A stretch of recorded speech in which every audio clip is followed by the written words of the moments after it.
Bien, buenos días, estimados alumnos, ¿cómo están? Espero que se encuentren muy bien el día de hoy.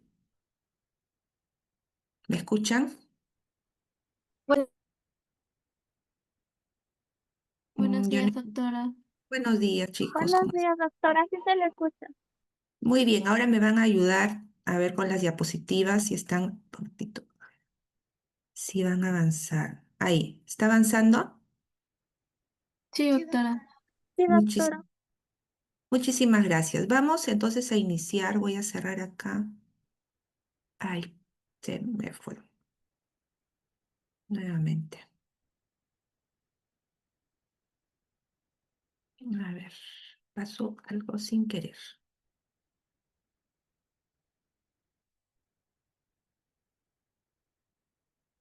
Bien, ahora sí se ve.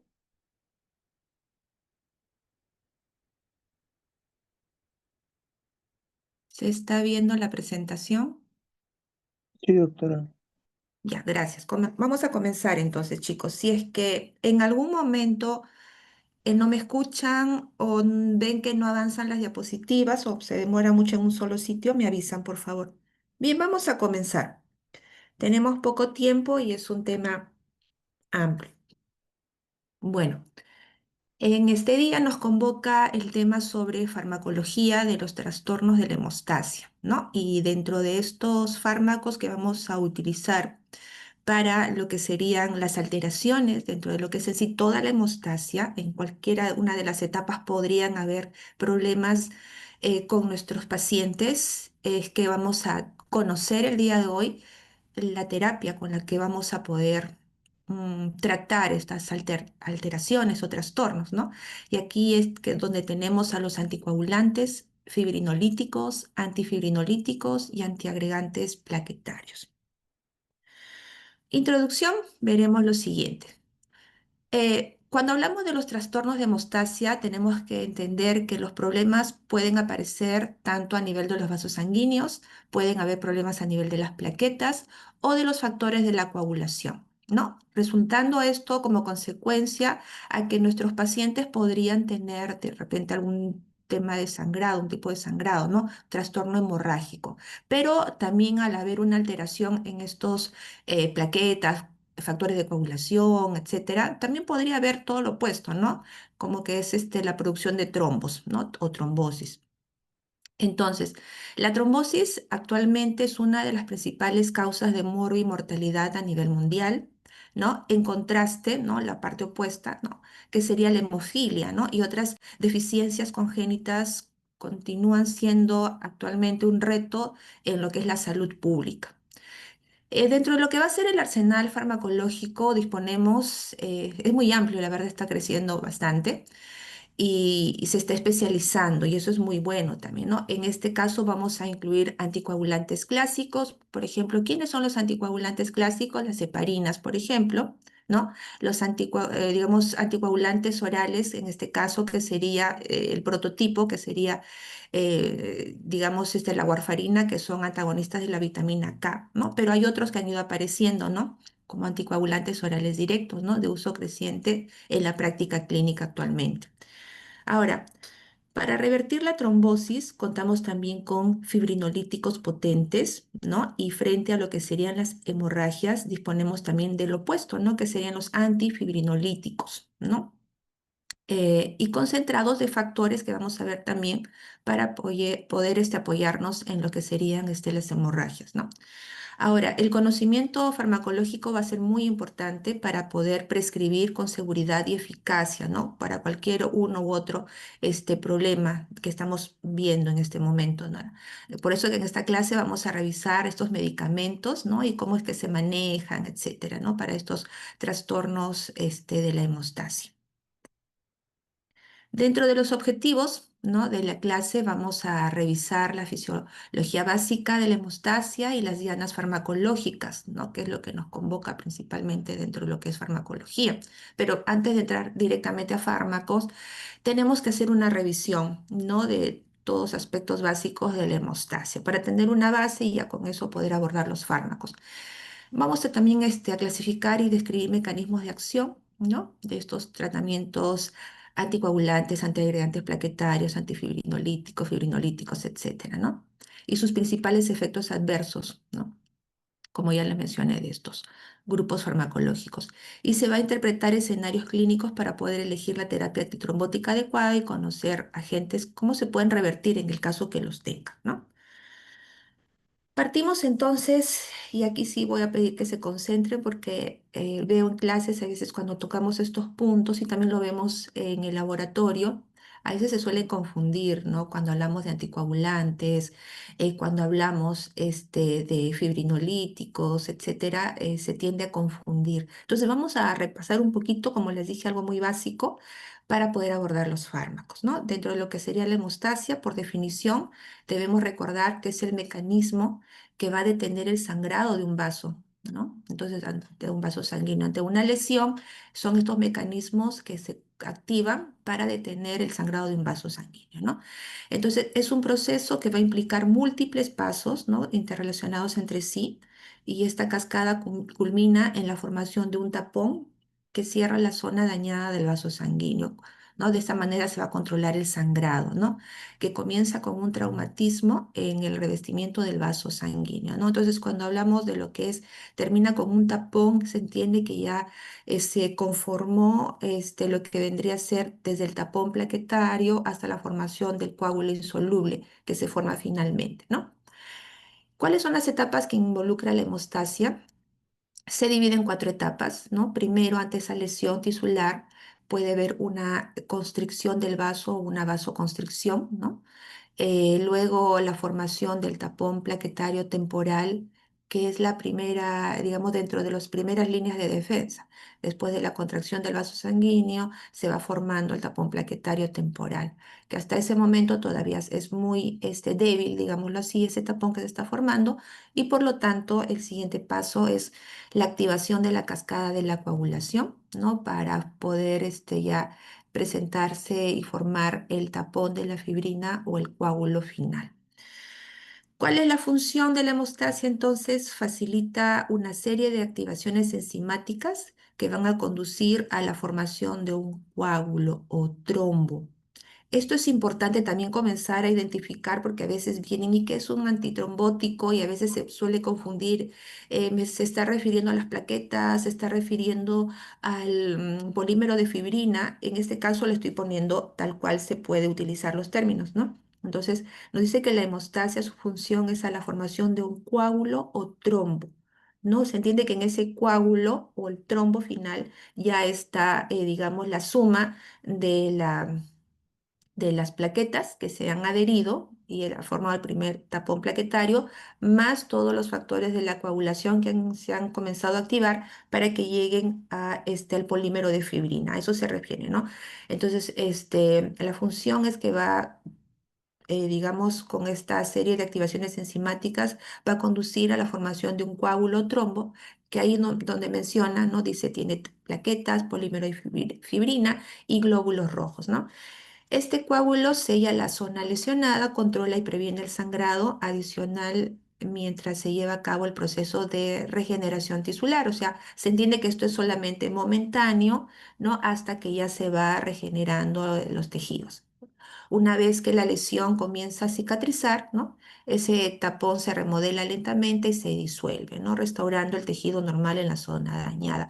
Y en esto de la remodelación lenta que viene presentándose los tejidos y se va a ir disolviendo, ese trombo tiene que disolverse, ¿no? Para que no se vuelva patógeno en todo caso. Y también ahí entran otros mecanismos que vamos a ver, ¿no? Sobre la fibrinólisis, por ejemplo, para poder ya inactivar cualquier factor también que esté en ese momento ya o el mismo coágulo que se ha formado para poderlo disolver. La verdad que dentro de lo que son un poquito buscando sobre algunos esquemas, gráficas, sobre lo que es la hemostasia, he tratado de recolectar la información más didáctica, más práctica, que finalmente vayamos a utilizar para lo que es los tratamientos farmacológicos. Bueno, este es uno de ellos que lo tomé de fisiología de la hemostasia y su alteración por la coagulación en COVID-19, por ejemplo, de Adriana González Villalba y colaboradores. Y en este artículo, por ejemplo, vemos en la primera parte, en la parte superior, donde hablamos de la hemostasia primaria, y vemos que la ruptura endotelial, ¿no? que se está presentando en este momento, ¿no? Va a traer como consecuencias que se liberen el factor tisular, el factor de von Willebrand o Willebrand, o como lo quieran mencionar, que es ese factor de von Willebrand es el que va a ser liberado a través de del endotelio, por ejemplo, ¿no? Las plaquetas se van a comenzar a activar, se adhieren, se agregan y van a liberar sus gránulos, ¿no? Acá por defecto sale A y D, pero son alfa y delta, que lo vemos acá, gránulos alfa, gránulos delta, ¿no? Que es lo que se comienza a liberar a través de estas plaquetas, ¿no? Y también el tromboxanos A2, que es también importante para lo que va a ser la agregación plaquetaria, ¿no? Que es un agonista plaquetario. Entonces aquí vemos un poquito esquematizado las plaquetas en reposo y luego cómo se van activando, van cambiando su forma, ¿no? Y se van adaptando, adecuando para poder ya irse adhiriendo a la zona lesionada que se requiere. Eso, digamos, de manera muy general. Luego, dentro de lo que es la hemostasia, continúa lo que es el inicio de la coagulación y acá se comienzan a liberar microdosis de trombina, ¿no?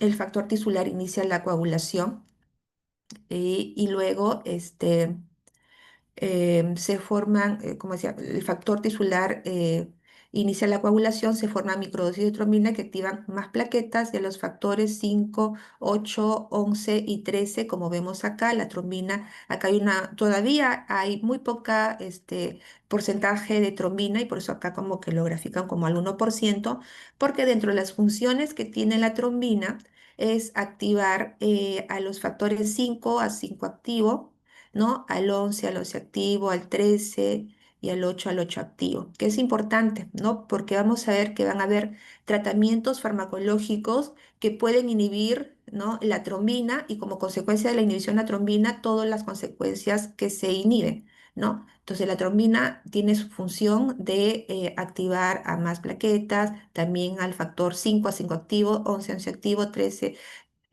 activo, ¿no? Y al 8 también de 8 a 8 activo, ¿no? Y con respecto, y claro está que la trombina va a poder producir de trombina, la protrombina en trombina, fibrinógeno en fibrina, ¿no? Bien, eso es, digamos, un poco sobre lo que sería la hemostasia primaria, ¿no? Inicio de la coagulación, en algunas literaturas aparece como la hemostasia secundaria, lo de la coagulación. Esto es a grosso modo. Y a esta fuente le agregué esta otra diapositiva que me gusta porque va a ser una base también para lo que serían los antiagregantes plaquetarios que vamos a ver más adelante. Seguimos dentro de lo que sería la hemostasia primaria. ¿Por qué he tomado esta gráfica? Porque vamos a tener puntos claves de dianas farmacológicas que vamos a ver más adelante. Y acá este es de la fuente hemostasia de fisiología y principales pruebas de exploración de C. Baine y Gruel. En este artículo encontramos esta gráfica interesante, donde vemos aquí el vaso que ha sido lesionado y comienza a ocurrir lo que vamos a ver acá de manera más grande, ¿no? Entonces vemos aquí la plaqueta en reposo, luego esas plaquetas que están en reposo comienzan a activarse, vemos que va modificando su estructura, digámoslo así, hay un cambio de la forma y luego de esto vamos a ver que comienzan a degranularse también, ¿no? Acá importante, vamos a ver unas glucoproteínas que es importante identificarlas, por ejemplo, acá vemos como que la clave de todo lo que vemos en esta parte, en la parte derecha, y vemos, por ejemplo, que dentro de lo que es la hemostasia primaria, hablamos de que ocurre procesos de adhesión de las plaquetas, la activación de las plaquetas, la secreción que estábamos un poquito mencionando, y la agregación plaquetaria, ¿no? Entonces aquí vemos esta imagen que vendría a ser el fibrinógeno, que está por acá, ¿no? Luego el factor de von Willebrand y algunos receptores glucoproteínas 2B que tiene esta estructura, ¿no? Y la glucoproteína 1B, 9 y 5 y la glucoproteína P 1A y 2A, que aquí lo vamos a ver, ¿no? Entonces acá, por ejemplo, nos está relatando esta fuente que en el paso número 1 hay una adhesión de las plaquetas en el subendotelio vascular expuesto al punto de lesión. Luego la activación de las plaquetas. Acá en la primera parte tiene que ver mucho digamos, el factor von Willebrand con la conexión con las plaquetas que se comienzan y ya tienen su modificación en lo que es la estructura, ¿no? Y vemos aquí, por ejemplo, el factor de von Willebrand, aquí asociado con esta glucoproteína 2B y 3A, por ejemplo, ¿no? Y luego en el segundo de activación de las plaquetas con el cambio conformacional, ¿no? Justo lo que le mencionaba, ¿no? De la glucoproteína 2B y 3A, que es esta de acá, ¿no? Entonces ahí, en estado de reposo, disculpen, en estado de reposo el factor de von Willebrand, y cuando hay esta lesión comienza a elongarse, y en esta elongación, digamos, ya se une con este el receptor de las plaquetas, que es la glucoproteína 2B y 2A. ¿No? Eso es importante porque también tiene que ver con los tratamientos farmacológicos que vamos a ver más adelante. Y luego la secreción del contenido de los gránulos que permite amplificar la hemostasia. Agregación en el punto 4, agregación de las plaquetas con formación de puentes entre la glucoproteína 2B y 3A y el fibrinógeno, ¿no? La proteína 2B y 3A, que vemos que es esta con el fibrinógeno, que comienzan a producirse puentes que lo hace, digamos, más fuerte dentro de lo que sería la agregación ya plaquetaria, ¿no? Entonces, puntos claves a recordar para lo que hace los antiagregantes plaquetarios. Podríamos resaltar estos tromboxanos A2, ¿no? Que son secretados a través de las plaquetas. Estos receptores, glucoproteína 2B y 3A también. Otro punto también a recordar aquí sería también la importancia de donde acá aparece la adenosina, difosfato de adenosina, por ejemplo, que esto va a ser importante recordarlo porque justo el ADP se va a unir al receptor que acá en esta imagen no hay, donde que es un receptor también de las plaquetas, que es el P2 y 12, que lo vamos a ver más adelante, y ya, pero como para tratamientos farmacológicos. Y eso va a hacer que pueda seguir o iniciarse y amplificar la respuesta plaquetaria. Entonces aquí lo que nos estaría faltando en este esquema son estos receptores plaquetarios, que es el P2 y 12, ¿no? Que es otra diana también dentro de lo que serían los antiagregantes plaquetarios. ¿Qué más? Otro punto también aquí a resaltarlo, ¿no? Es, por ejemplo, la participación de que vamos a ver más adelante, ¿no? Entonces, un poquito he anotado algunos puntos claves para poder recordar que van a ver, por ejemplo, la fosfodiesterasa E, que va a ser importante porque cuando esta se va a inhibir, va a hacer que haya un aumento del AMP cíclico, y cuando aumente el AMP cíclico podemos hacer que se inhiba la agregación plaquetaria. ¿Ya? Esos son básicamente aspectos de las generalidades que luego lo vamos a ver con los fármacos.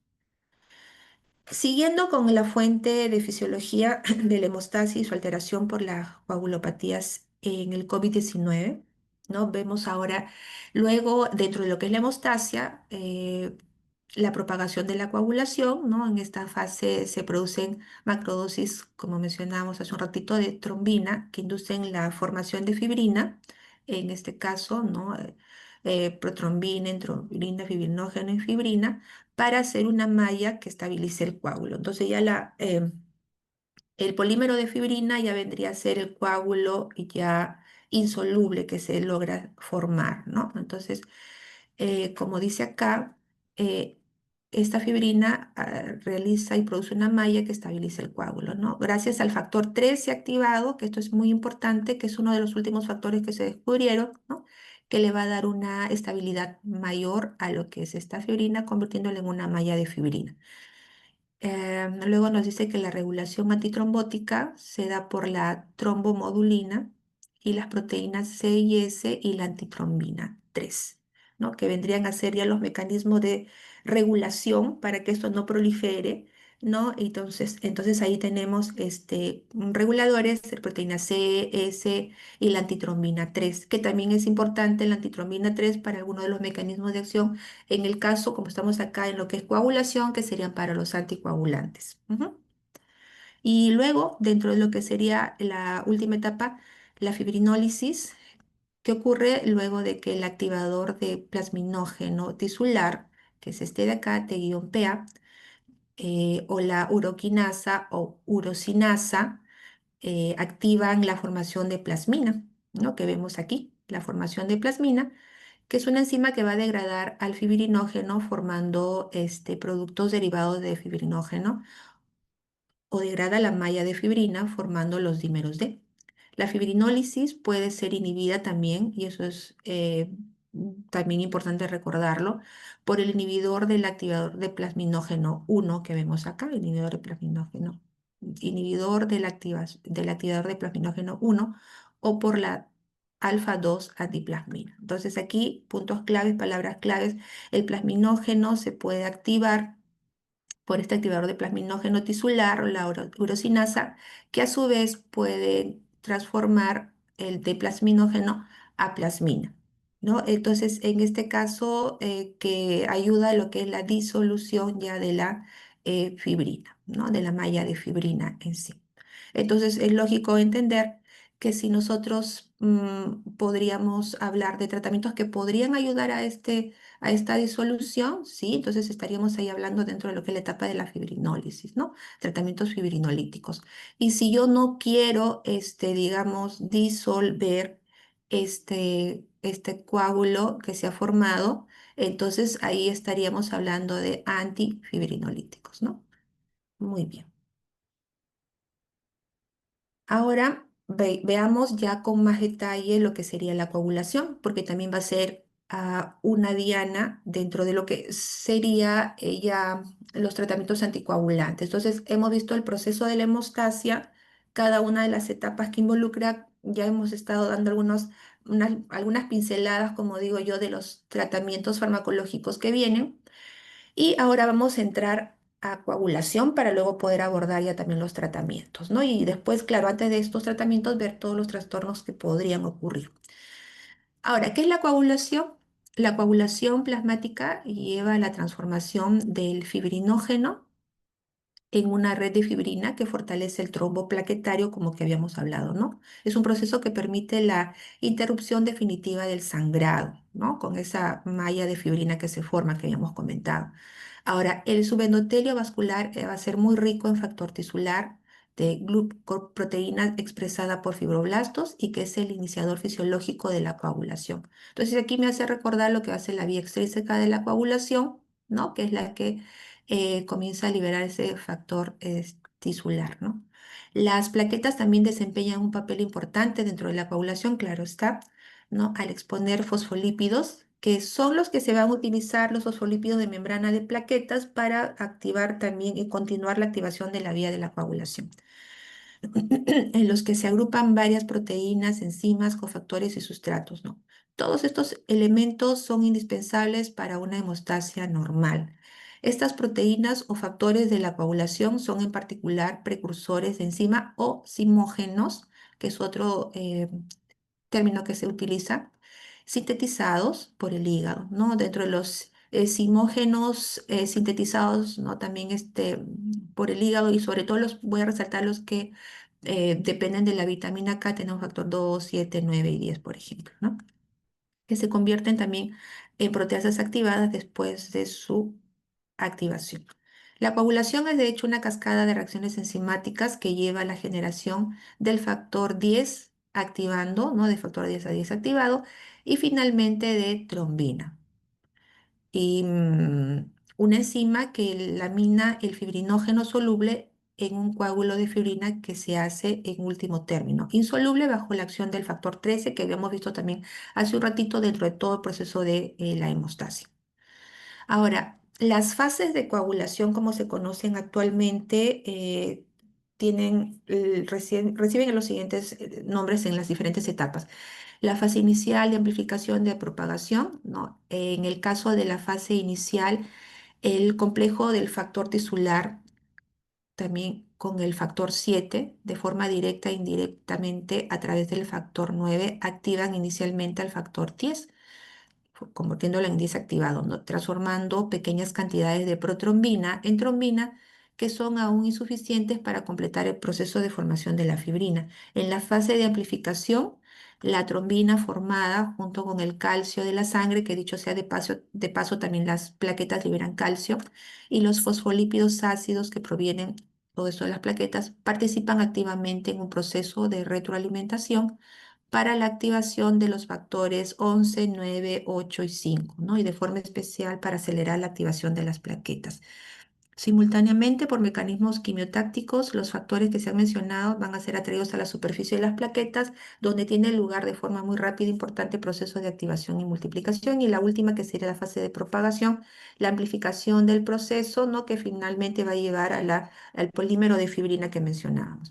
Y aquí vemos esas etapas que habíamos comentado hace un ratito, la fase inicial de amplificación y de propagación, y la participación de la trombina en pequeñas cantidades que va a traer consigo, digamos, más la participación del factor tisular, el factor 7 para que se pueda activar el factor 10 a 10 activado, ¿no? Y luego esto pasar a lo que sería la fase de amplificación, ¿no? Con la trombina, más el calcio, más los fosfolípidos de membrana de plaquetas, van a poder activar factores 5, 5 activo, 8, el 11 activado también a través de la trombina que se ha formado, ¿no?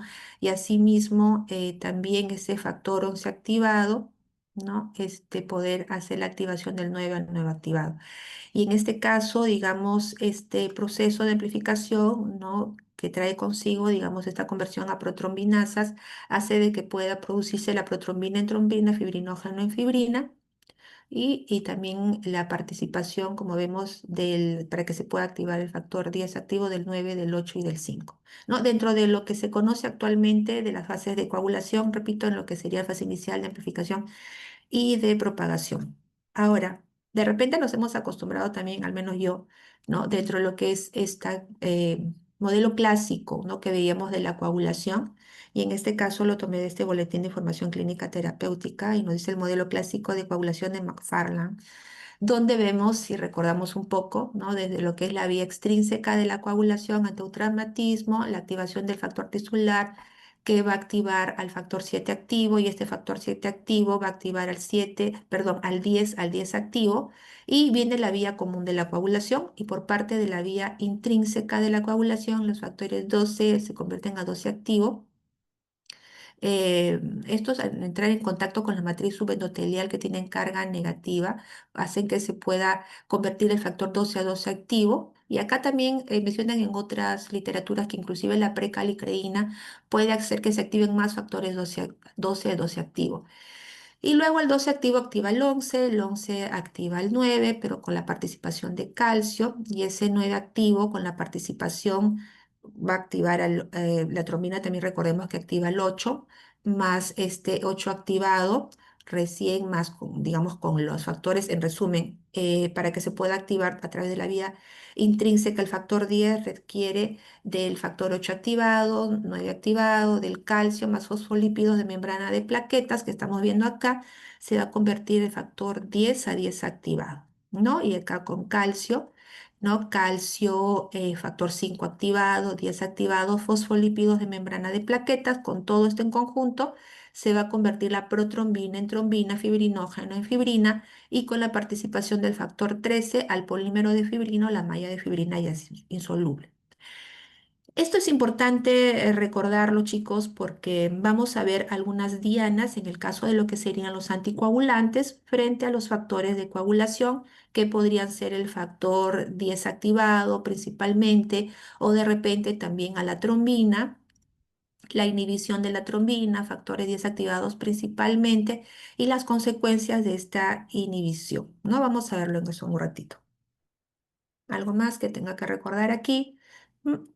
Bueno, yo creo que en el caso de la trombina, recordar que también puede hacer que se puedan activar más plaquetas, activar factor 5, 8, también el factor 13, también para poder ver en un rato la amplificación de las consecuencias de la inhibición de la trombina.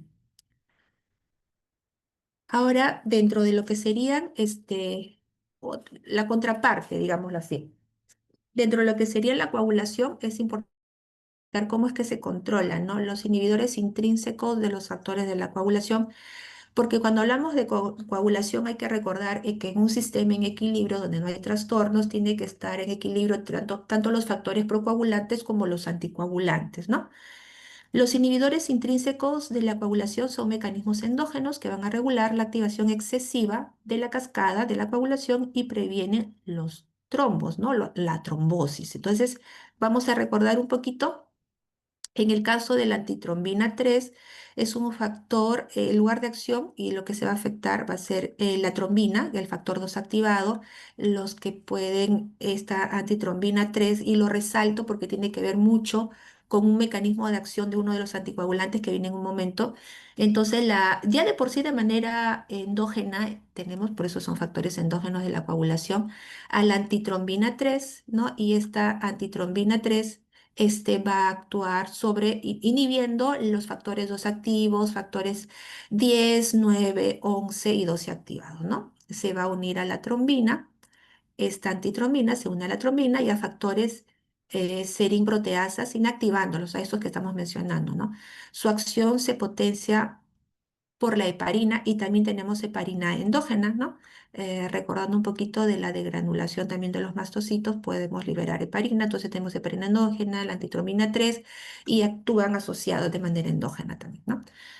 Otro mecanismo inhibidor intrínseco de la coagulación, la proteína C, la proteína S, por ejemplo, y en el caso de la proteína C activada va y, digamos, a afectar factores 5, 8 activados, van a degradar irreversiblemente a los factores que se está mencionando y requiere también a la proteína S como cofactor.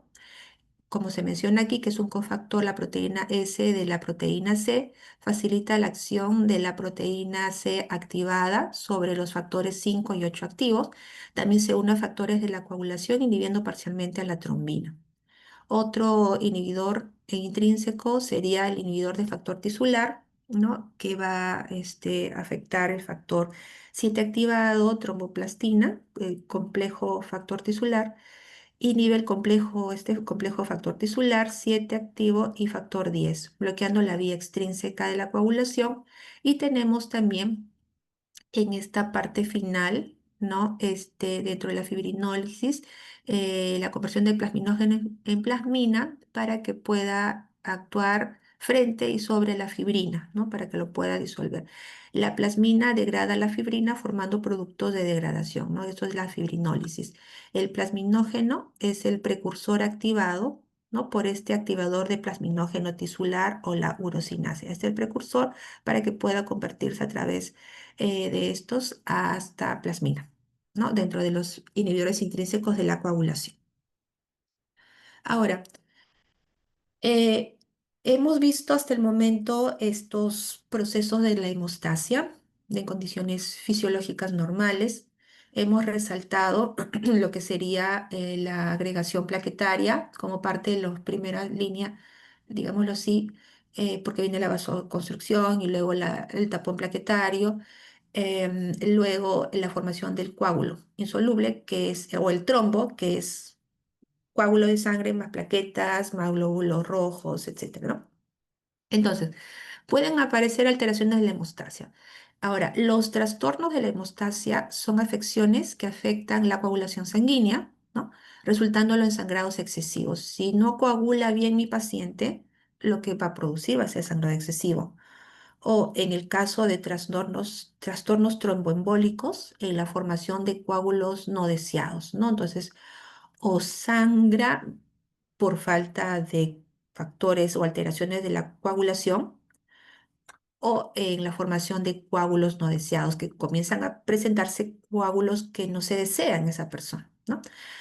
Definitivamente, ¿no? Porque pueden traer obstrucciones a cualquier nivel del organismo. Los trastornos de la hemostasia se pueden dividir de acuerdo con el nivel en el que ocurre, ¿no? La alteración. Puede haber un trastorno de la hemostasia, y por eso hemos visto lo anterior, alteraciones a nivel de la hemostasia primaria, es decir, a nivel de lo que vendrían a ser la agregación plaquetaria. secundaria, ¿no? Lo que sería alteraciones a nivel de la coagulación, o podrían haber alteraciones a nivel de lo que es los mecanismos que antagonizan o comienzan a disolver ya una vez que se completó el tejido, se reparó ese tejido lesionado, ya no necesitamos más coágulo en esa zona y hay que disolverlo, y por eso allí también entra la fibrinólisis. Inclusive esta también podría estar afectada, ¿no? Dentro de lo que serían las alteraciones de la hemostasia. Ahora, acá también he tratado un poco de mm, mencionar de manera, digamos, todo lo que se pueda de las alteraciones de la hemostasia. Al final también les he puesto un cuadro comparativo para poder ver qué alteraciones, sobre qué vamos a trabajar. Punto uno, hay trastornos de la hemostasia primaria, ¿no? Que puede estar afectados tanto las plaquetas y el factor de von Willebrand. Van a afectar la formación del tapón plaquetario, como lo mencionan acá, que es la parte inicial, ¿no? Que puede producirse trombocitopenias, trombopatías, enfermedades de von Willebrand.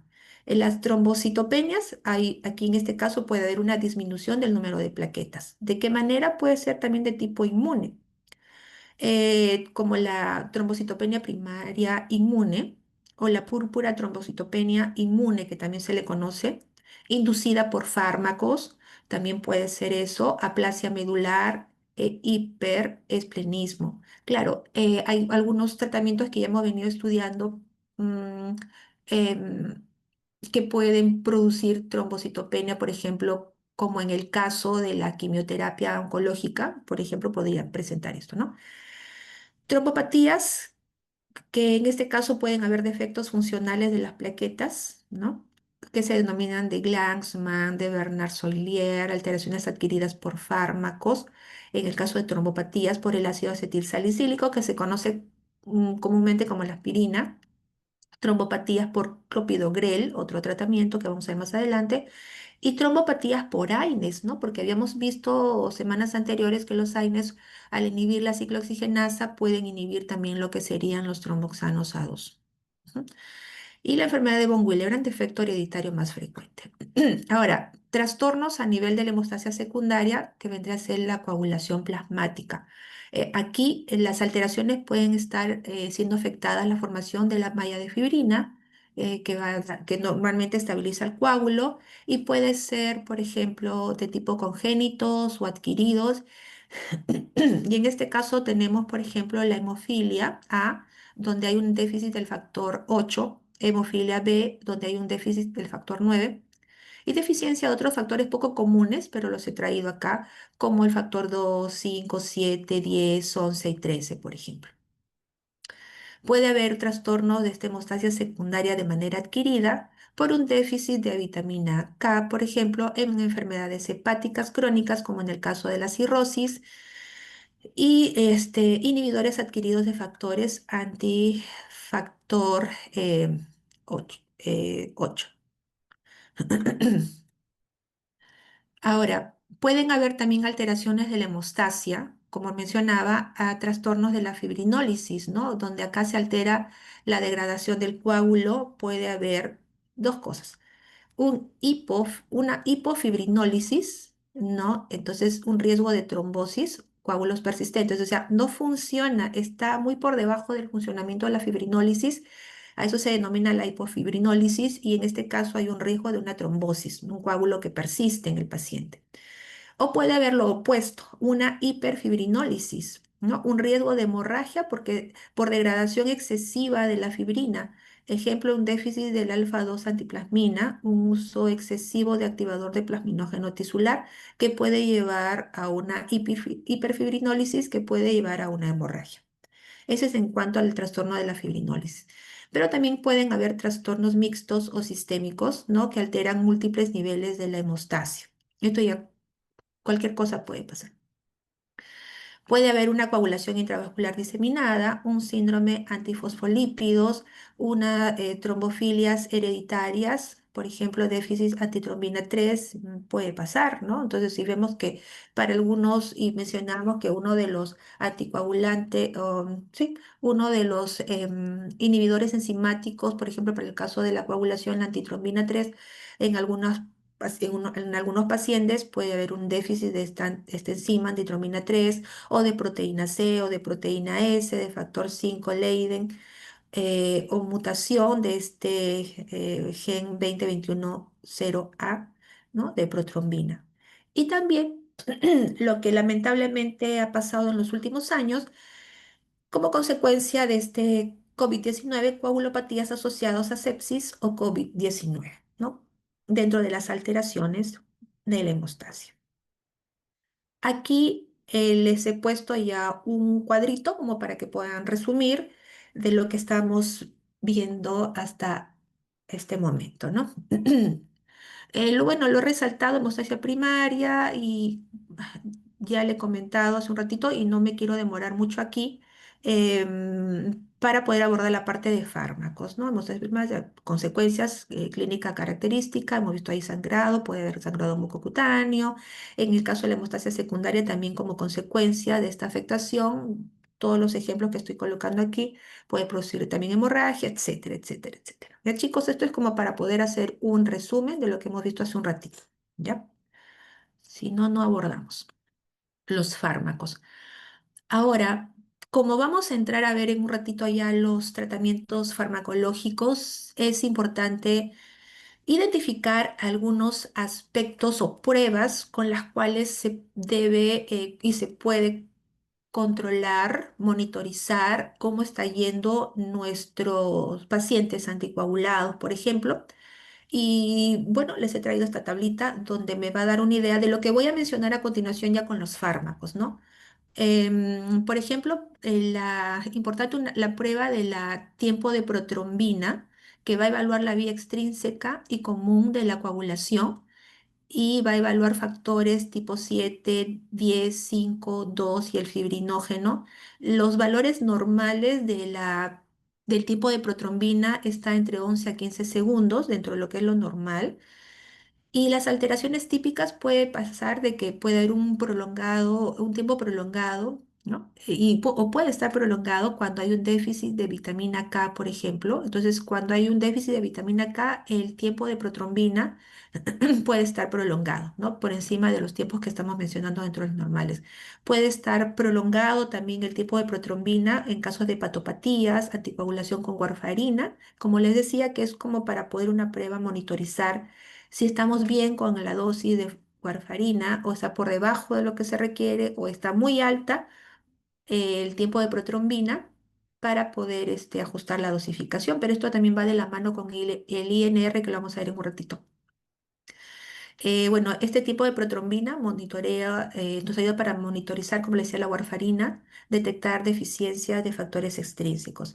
El INR, esta prueba nos va a ayudar, es una prueba que nos va a ayudar un poquito para poder monitorizar, como le decía, los casos de anticoagulación, por ejemplo, con warfarina.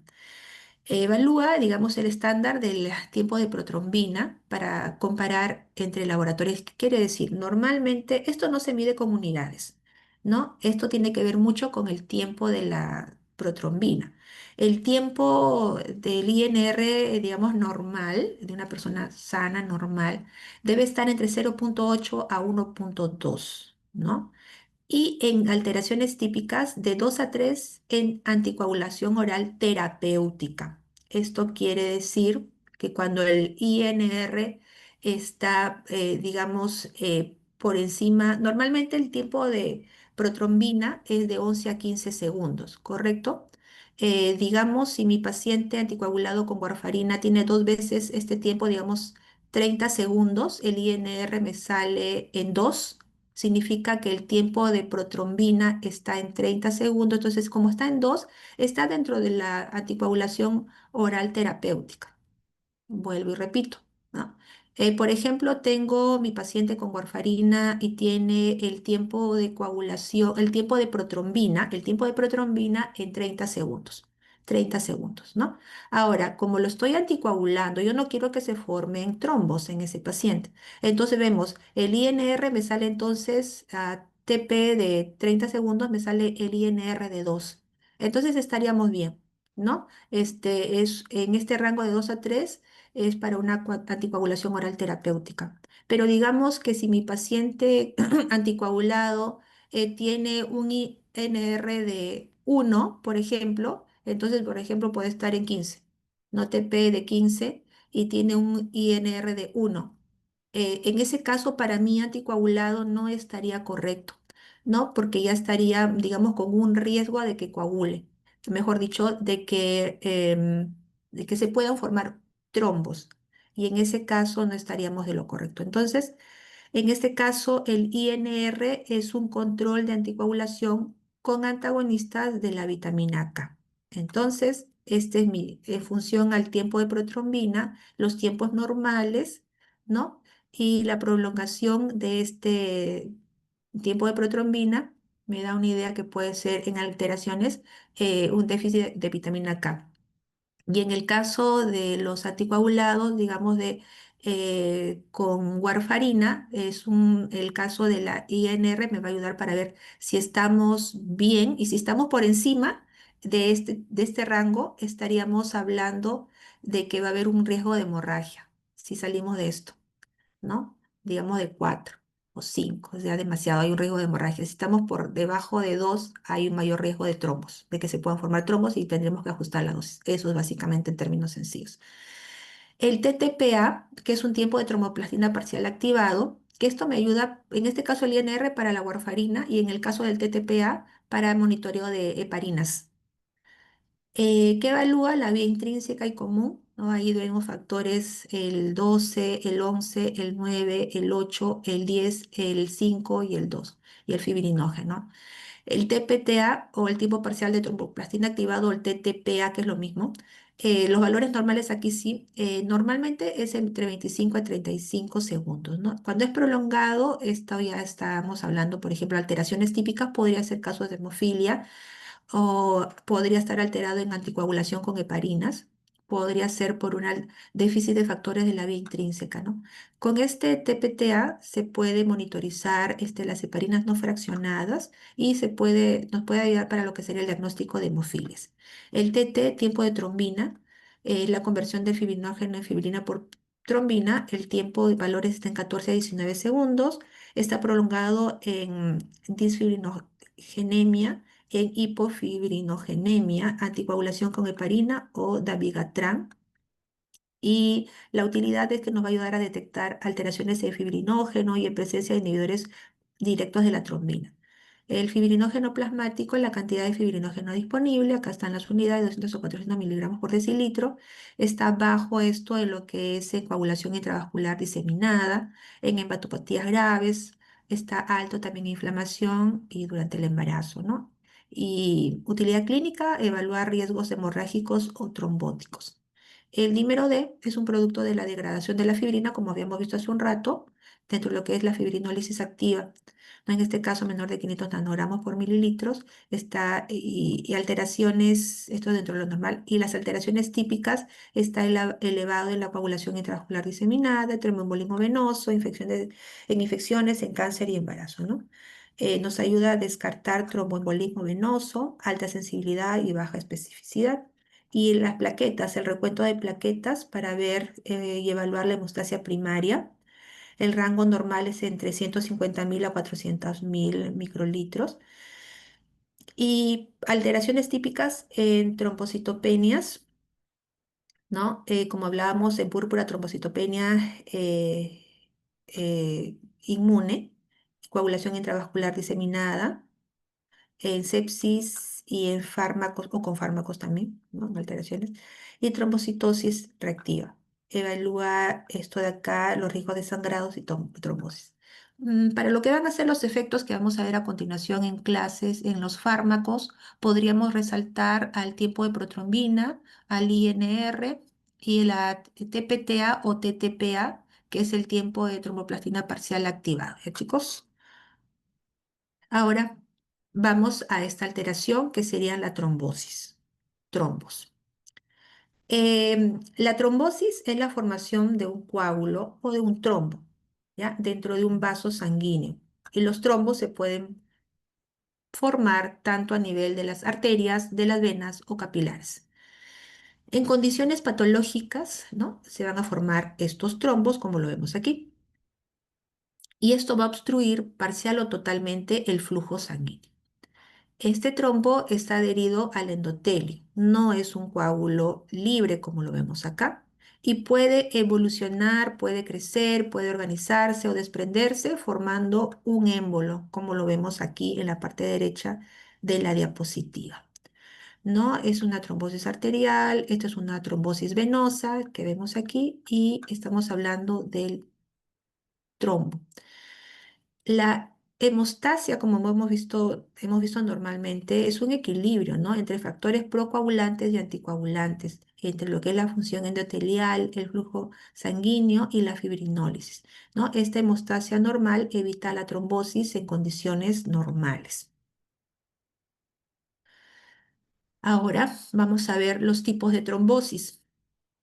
Los tipos de trombosis pueden ser trombosis venosa, puede ser trombosis arterial, puede ser trombosis microvascular sistémica, trombosis mural parietal, cuando está, por ejemplo, el trombo mural cardíaco en la pared ventrículo postinfarto, ¿no? La trombosis oclusiva, completa versus parcial. Y acá tenemos todos los tipos y características de las posibilidades de trombos. Me voy a pasar directamente a ejemplos clínicos. Trombosis venosa profunda, ¿no? En extremidades inferiores, embolia pulmonar, ¿no? Trombosis venosa en ubicación inusual, ¿no? A nivel mesentérica, cerebral, dentro de las trombosis venosas, trombosis arterial. Tenemos infarto de miocardio, accidente cerebrovascular isquémico, por ejemplo, enfermedad arterial periférica, trombosis en arterias menores durante el síndrome aterotrombótico, ¿no? Y así podríamos ir hablando sobre la trombosis microvascular, por ejemplo, el SIT, la coagulación intravascular diseminada, púrpuras fulminantes, etcétera, ¿no? Y bueno, eso dentro, digamos, los tipos de trombosis o los problemas de salud que pueden tener nuestros pacientes y a los que tenemos que, digamos, contraatacar y atacar con lo que es la terapia. Y aquí vienen los tratamientos, lo que estábamos esperando. Bien, entonces esto era importante, chicos, porque abordar esto sin este recordar es un poquito complejo, un poquito difícil. Ya de por sí, todo lo que viene a continuación tiene que ver con respecto a estos trastornos que acabamos de ver. Vamos a comenzar con lo que serían, y acá tenemos una clasificación general que vendrían a ser los anticoagulantes. Y aquí dentro de los anticoagulantes tenemos de varios tipos. Podemos tener las heparinas. Las heparinas vemos que pueden ser heparinas no fraccionadas, que pueden ser heparinas también denominadas convencional o estándar. Y las heparinas, aquí no le he puesto, y para los que están atentos lo notarán, podrían haber heparinas no fraccionada sódica y heparina no fraccionada cálcica, ¿ya? Luego tenemos la heparina de bajo peso molecular, ¿no? Como tenemos, por ejemplo, la enoxaparina, nodoparina, dalteparina, fondaparinux, por ejemplo. Y dentro de otros anticoagulantes, tenemos, por ejemplo, dentro de los orales, antagonistas de la vitamina K, tenemos a la warfarina, anticoagulantes orales directos, ¿no? Que son los últimos que han ido apareciendo, y tenemos al dabigatran, rivaroxaban, apixaban. Tenemos asimismo inhibidores directos de la trombina de uso parenteral y tenemos aquí la vibalirudina, gatroban, desirudina dentro de los anticoagulantes parenterales también. Inhibidores directos del factor 10 activado tenemos al rivaroxaban, apixaban, endoxaban y petrixaban. Todos estos, miren, todos los mecanismos ahora vamos a ver los mecanismos, pero los factores de coagulación, puesto de acá, por ejemplo, el factor 10A, o los que inhiben a la trombina, los factores que pueden inhibir, ¿no? Y otros como los que van a bloquear los factores que dependen de la vitamina K, y vamos a ver dónde actúan las heparinas. Dentro de los antiagregantes plaquetarios, tenemos, por ejemplo, ¿cómo puedo tener un efecto antitrombótico antiagregate plaquetario? Puede ser a través de una inhibición irreversible de la COX-1 plaquetaria, y ahí aparece el ácido acetilsalicílico. Puede ser lo que les mencionaba hace un momento, ¿no? Este es un receptor que tienen las plaquetas donde también dependen, en este caso, del ADP. para que pueda seguir amplificando su respuesta antiagregante plaquetaria. Entonces, esto es un receptor, el P2I12 es el receptor de las plaquetas. Entonces, para, cuando se activa con en este caso la adenosina, se van a seguir activando más plaquetas y se va a amplificar su respuesta. Entonces, ¿qué es lo que se hace? Es inhibir estos receptores, ¿no? ¿Y quiénes lo pueden hacer? El clopidogrel, el prasugrel, eticlopidina.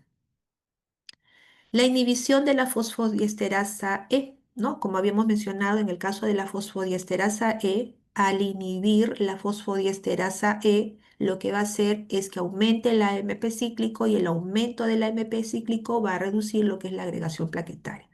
¿Quién tenemos ahí? Al dipiridamol.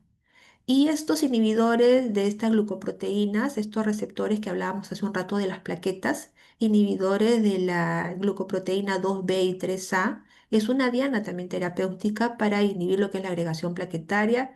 Y ahí tenemos al axibimab eptifatide, por ejemplo, y este de acá, que no se ve, que ahorita lo vamos a ver, ¿ya? Dentro de los fibrinolíticos tenemos, y esta es la otra contraparte, ¿no? Los que me van a ayudar a disolver lo que son los coágulos. Tenemos aquí, por ejemplo, alteplasa, tenecplasa, reteplasa, streptoquinasa, por ejemplo, ¿no?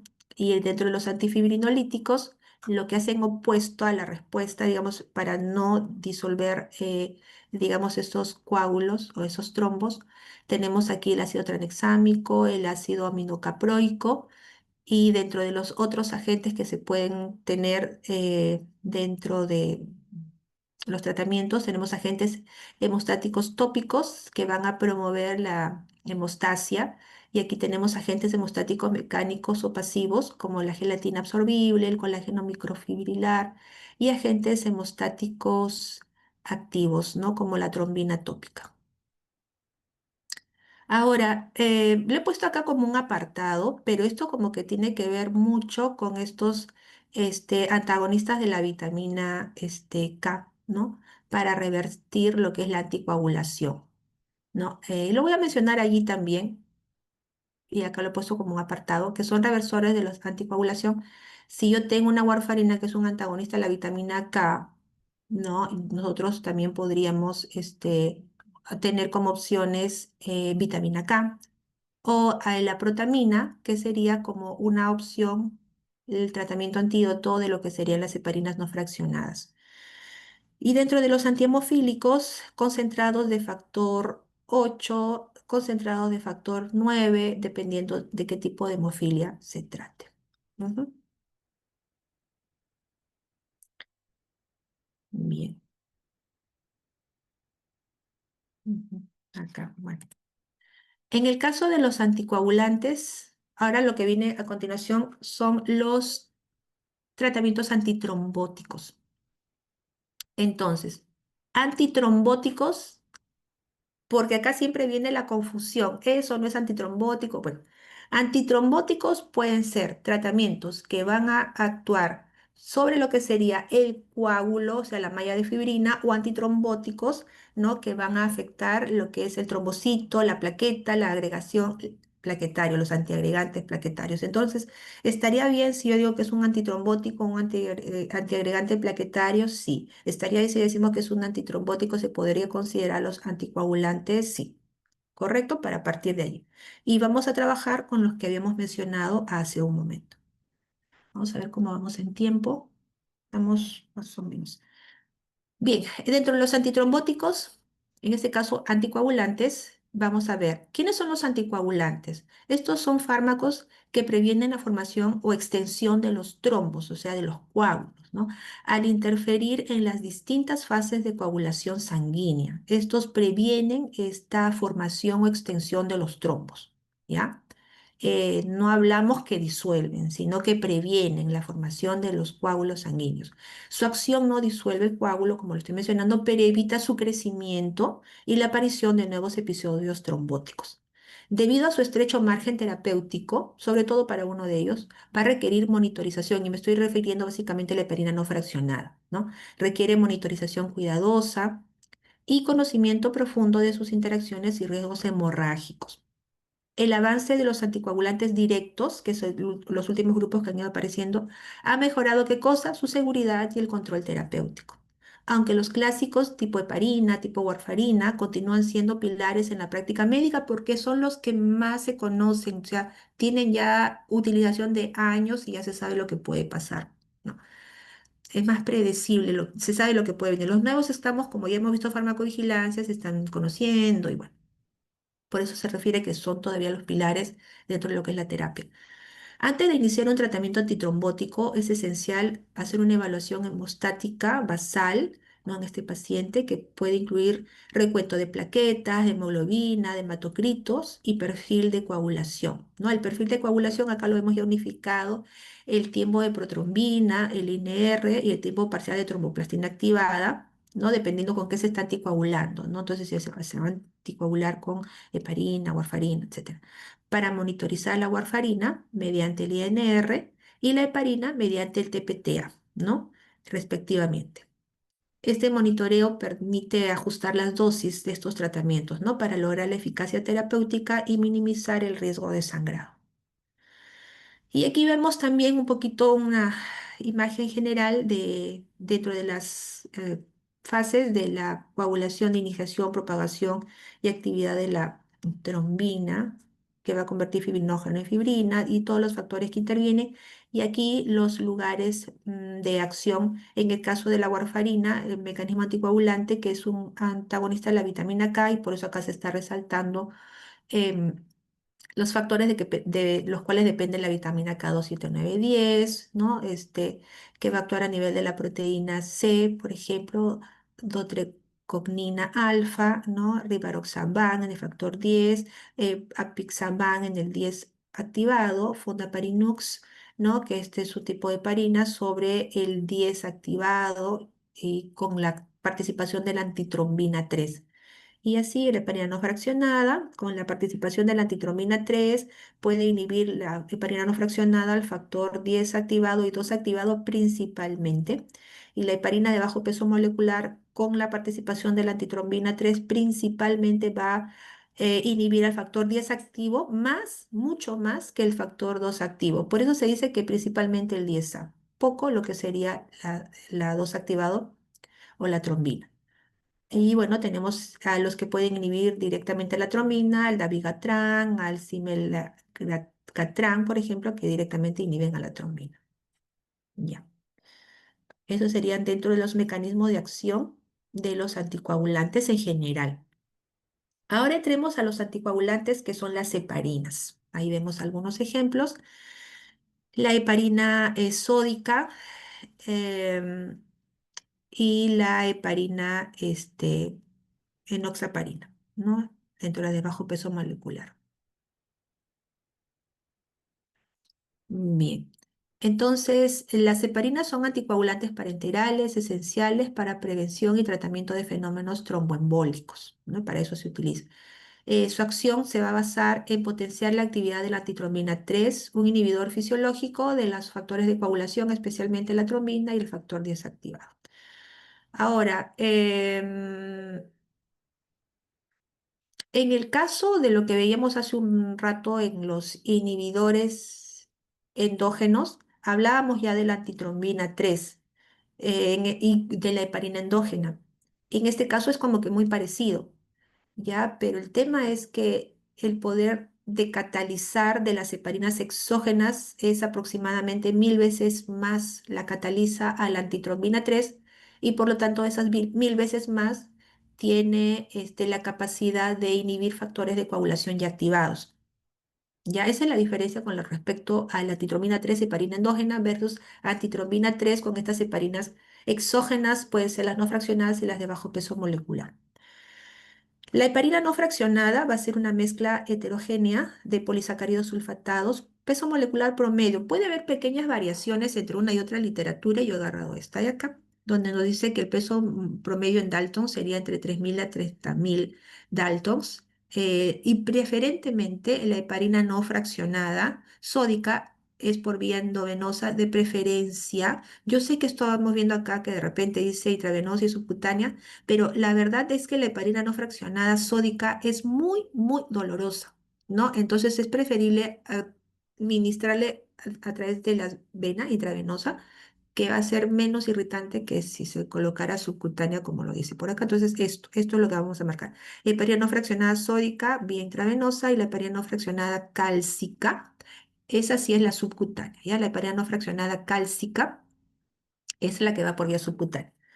En cuanto al otro grupo, las heparinas de bajo peso molecular, como la inoxaparina, dalteparina, nadroparina, derivan de la heparina no fraccionada. Se dice que son fracciones de la heparina no fraccionada, ¿no? Presentan un mejor perfil farmacocinético, eso es muy bueno, y de altas, y tienen bastante seguridad, ¿no? El peso molecular promedio entre 4.000 a 6.500 Dalton de peso. Al ser más pequeñas, sí, ¿alguien ha levantado la mano? ¿Alguna Es- pregunta? sí, doctora. Quería preguntar si las heparinas de bajo peso molecular solamente tienen su forma su vía de administración subcutánea. Así es, solamente van a ir administradas por vía subcutánea. Ujú. A diferencia de las no fraccionadas, que pueden ser endovenosa y subcutánea, dependiendo si es sódica o si es cálcica. Ujú. Gracias por la pregunta. Continuamos. Esta imagen, la verdad que estaba entre una y otra imagen, descartaba la otra, pero me quedé con esta de Capsum, que es bien didáctica, y lo podemos resumir así. Al tener esto, un alto peso molecular, las no fraccionadas, ¿no? Digamos un promedio se da como de 15.000 Daltons en promedio que tendrían las heparinas no fraccionadas. Un promedio puede ser, vamos a ponerle unos 5.000 Daltons de lo que sería las de bajo peso molecular. Eso tiene que ver mucho para el mecanismo de acción que estas tienen. Todas las heparinas van a activar a lo que es a la antitrombina 3. Entonces, cuando esta de acá, la antitrombina 3, acá lo vemos de su manera inactiva, pero cuando entran en contacto con las heparinas, como vemos la no fraccionada, la de bajo peso molecular, las van a activar a la antitrombina 3. Entonces, las heparinas, sean no fraccionadas o de bajo peso molecular, activan a la antitrombina 3 mil veces más. Y se dice que solamente un tercio de la solución que viene en la ampollita es la que tiene ese poder catalítico. Entonces, al activarse la antitrombina 3, ojo, ya puede inhibir factores de coagulación. Tienen un cambio conformacional en la antitrombina 3 que hace que puedan inhibirse mejor los factores de coagulación. En el caso de la heparina no fraccionada, al ser, digamos, una molécula grande, estamos hablando de 15.000 pesos en Daltons, peso molecular en Daltons, hace de que pueda unirse a la vez, como vemos aquí, con la trombina. Si no se uniría la trombina a la heparina no fraccionada y a su vez a la antitrombina, no se podría inhibir 100% y efectivamente a la trombina, ¿no? Se menciona que se requiere como que sí 15 unidades de monosacáridos que conforman la molécula de heparina no fraccionada para que puedan unirse a la misma trombina. Al tener un menor peso molecular, las heparinas de bajo peso molecular, ya valga la redundancia, hacen que haya un cambio conformacional en lo que es la antitrombina y se expone su sitio activo para que puedan inhibirse, en este caso, principalmente el factor 10 activado, ¿no? Factor 11 activado, factor 9 activado, y es menos, digamos, y por eso es que no en esta gráfica me parece correcto, no se ve una inhibición de la trombina porque para que se inhiba la trombina tiene que estar acoplado directamente a la molécula de la heparina. Y aquí, por ejemplo, en el caso de la heparina no fraccionada, así como vemos aquí a la trombina, en el caso, digamos, le podemos cambiar esto de a la trombina y podemos poner aquí este factor 10 activado aquí, pero el factor 10 activado que es inhibido por la heparina no fraccionada no requiere de su acoplamiento a la molécula de heparina. La heparina no fraccionada puede inhibir a través de la catálisis de antitromina 3 directamente al factor desactivado, así como lo vemos acá, y no requiere su unión con la heparina no fraccionada. Entonces, resalto, básicamente para que se pueda inhibir la trombina, se dan cuenta que deberíamos hablar de moléculas grandes de heparina, que es la heparina no fraccionada, la que va a hacer que se acople directamente a la trombina para que recién pueda ser inactivada. Acá les traigo a reflexionar lo que veíamos hace un rato, dentro de lo que eran las funciones que tiene la trombina. La trombina puede convertir más fibrinógena a fibrina. Puede activar más plaquetas, puede activar al factor 5, 8, 13, por ejemplo, dentro de lo que sería la cascada de la coagulación. Entonces, su inactivación trae como consecuencia esta inhibición, digamos, más grande dentro de lo que es la coagulación. ¿Estamos? Y el factor 10, bueno, a través de la vía común, ¿no? Ahora, aquí lo he separado en lo que es una comparación de lo que es la heparina no fraccionada y la heparina de bajo peso molecular. Voy a tener que avanzar, chicos, estoy viendo la hora, me falta poco y necesito todavía hablar mucho.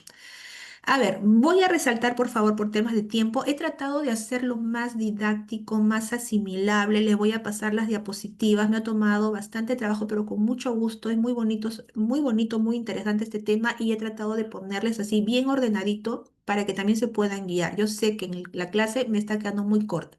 Entonces, en el caso de la farmacocinética, de la heparina no fraccionada, bueno, esto ya hemos hablado, por ejemplo, y lo he resaltado.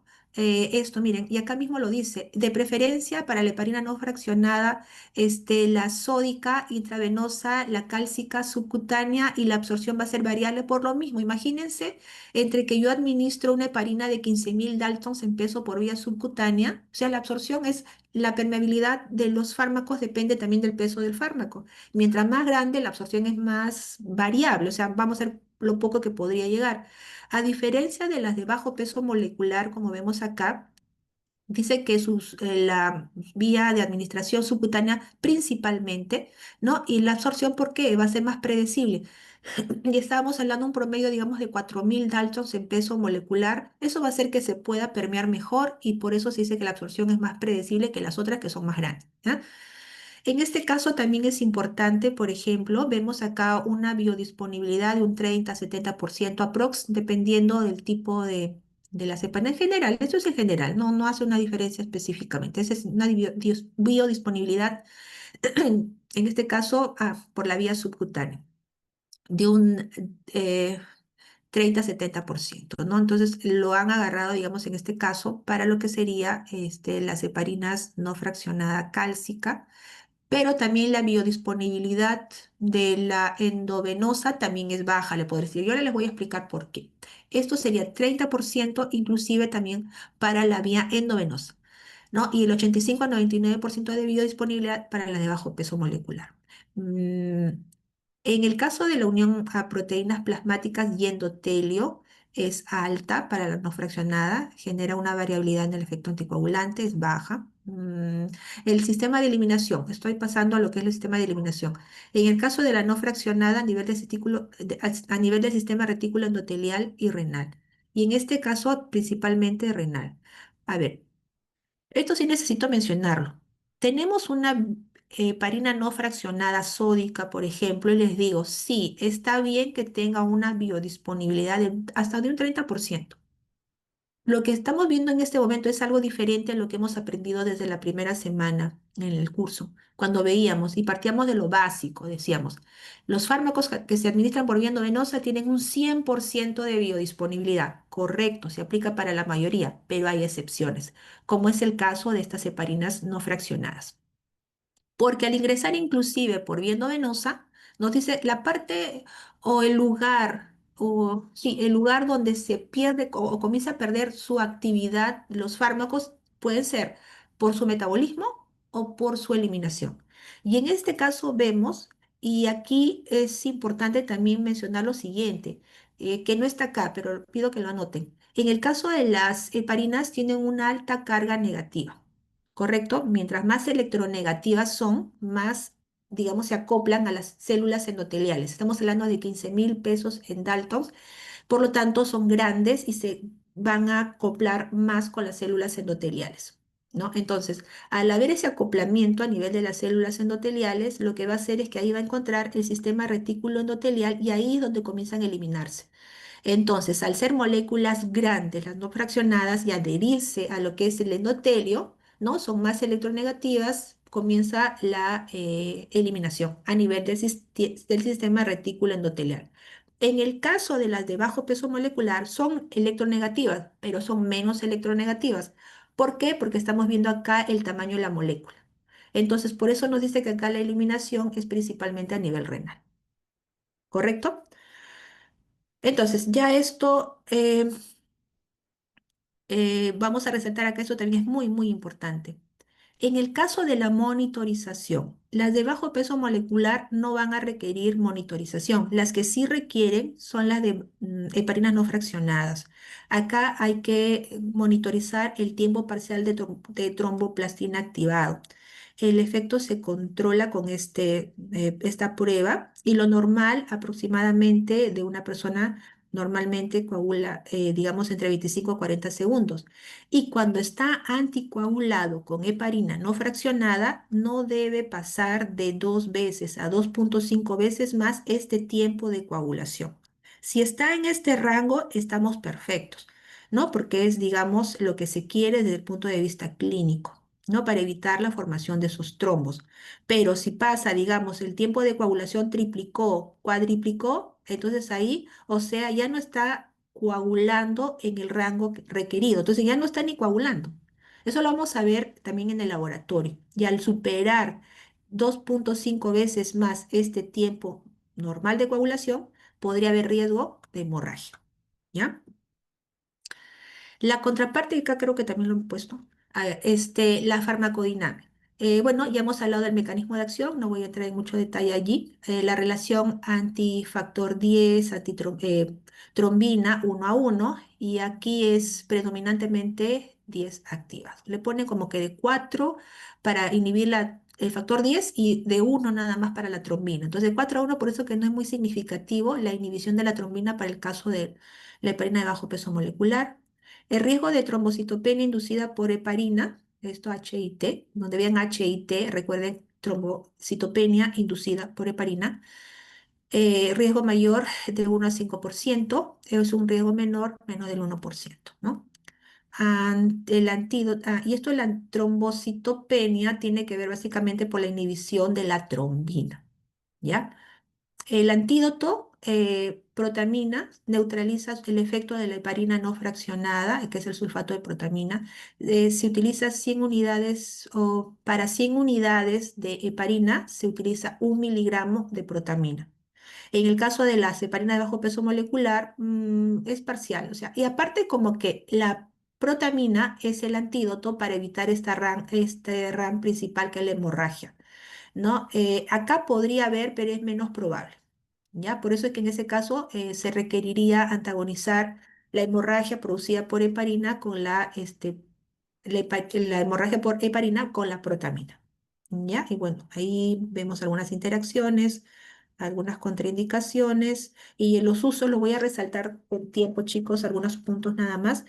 Se puede utilizar en el caso de la heparina no fraccionada enfermedades tromboembólicas, ¿no? Como tromboembolismo pulmonar, trombosis venosa profunda, infarto de miocardio agudo, profilaxis, tromboembolismo venoso profundo, anticoagulación en embarazo, importante, hago un paréntesis, porque al ser grandes moléculas, la permeación va a ser muy baja. Y si necesito, en este caso, anticoagular a una paciente embarazada, estos serían los indicados, ¿ya? Prevención de restenosis después de geoplastías, coagulación intravascular diseminada, hemodiálisis, ¿no? Y este caso, por ejemplo, esto requiere monitorización intrahospitalaria. Y en el caso de las heparinas de bajo peso molecular, es un tratamiento ambulatorio prolongado para tratamiento profiláctico, tratamiento también de trombosis, tromboembolismo venoso y tromboembolismo pulmonar, que se puede utilizar. Ahora, dentro de lo que serían el otro grupo de anticoagulantes, ¿no? Que sería los antagonistas de la vitamina K, y ahí tenemos a la warfarina, que es el anticoagulante oral clásico, ¿no? Ha sido el pilar en la prevención y tratamiento de tromboembolismo venoso, trombosis arterial, prevención de eventos embólicos en pacientes con fibrilación auricular o prótesis valvulares. Su uso exige un control estrecho del INR que hemos hablado para mantener el equilibrio entre eficacia antitrombótica y riesgo hemorrágico, o sea, ni mucho ni poco, siendo un ejemplo clásico de terapia con estrecho margen terapéutico. Aquí he puesto, lo voy a resaltar lo más importante, ¿ya? En el caso de la warfarina. La warfarina es un compuesto que es una mezcla racémica, va a contener dos formas isoméricas, es decir, es una mezcla racémica, tiene dos tipos de isómeros. En este caso tenemos S-warfarina y R-warfarina. Es importante, es como dicen, es como un espejo. No cada uno tiene sus propiedades. Es como dicen, hacen un ejemplo también como que mano derecha, mano izquierda, ¿no? Y en este caso la S-warfarina, en esa mezcla racémica de la warfarina, es la que va a ser más potente y es la que es 3 a 5 veces más potente que la R-warfarina, ¿no? Una es levógira, la S, y la dextrógira, que es la R. Principalmente la S, ¿no? Y vemos también acá los tipos de isoenzimas, por eso que cuando veíamos interacciones farmacológicas en la teoría, en el seminario, siempre aparecía la warfarina, y en este caso, por ejemplo, vemos que el enantiómero S-warfarina va a ser metabolizado por la citocromo CYP12C9 principalmente, y la R-warfarina por la CYP1A2, CYP3A4 y CYP12C19, ¿no? Y su eliminación también a través de metabolitos inactivos. En este caso, la farmacodinamia va a disminuir la síntesis hepáticos de factores que dependen de la vitamina K, el 2, 7, 9, 10 y proteína C y S también. Va a impedir su gamma carboxilación, al impedir su gamma carboxilación dependiente de la vitamina K, ¿no? El efecto puede aparecer, esto es importante porque no es tan rápido como en el caso de las heparinas. Las heparinas es muy más rápido, es en pocas horas dependiendo si es parina no fraccionada o de bajo peso molecular. En el caso, y vamos a ir acá para que no nos quedemos con esto de, por ejemplo, en el caso de las heparinas no fraccionadas, vemos acá inmediato por la vía intravenosa el efecto anticoagulante y la vida media de 1 a 2 horas, y en el caso de la heparina de bajo peso molecular, el inicio del efecto de 2 a 4 horas aproximadamente, a diferencia de la warfarina, que vemos que el efecto aparece entre 48 a 72 horas, ¿no? Listo. Y esto hay que monitorizar, como ya les había explicado, mediante el INR. Eh, el mecanismo de acción, ¿no? Inhibe la enzima vitamina K epóxido de reductasa BK ORC1, y no se regenera la vitamina K reducida, no hay activación de los factores dependientes de la vitamina K, que serían los factores 2, 7, 9, 10 que habíamos mencionado, y produce una anticoagulación progresiva, ¿ya? Efectos sobre el INR. Aumenta el INR, prolonga el tiempo de protrombina. El efecto se controla con el INR, ¿no? El tiempo de protrombina observado y el tiempo de protrombina de referencia, ¿no? El valor normal, estamos hablando del tiempo de protrombina, estamos de 2 a 14 segundos. El INR entre 1 a 1,5 que habíamos mencionado, ¿no? Para anticoagulación, ¿no? En la anticoagulación, lo que se desea dentro del rango terapéutico, habíamos mencionado que debería estar entre 2 a 3. Si está por encima de 3 el INR, estamos hablando de un riesgo alto de hemorragia, y si está por debajo de 2, ¿no? Estamos hablando de un alto riesgo de que se formen trombos y nos estaría controlando el trastorno de la hemostasia.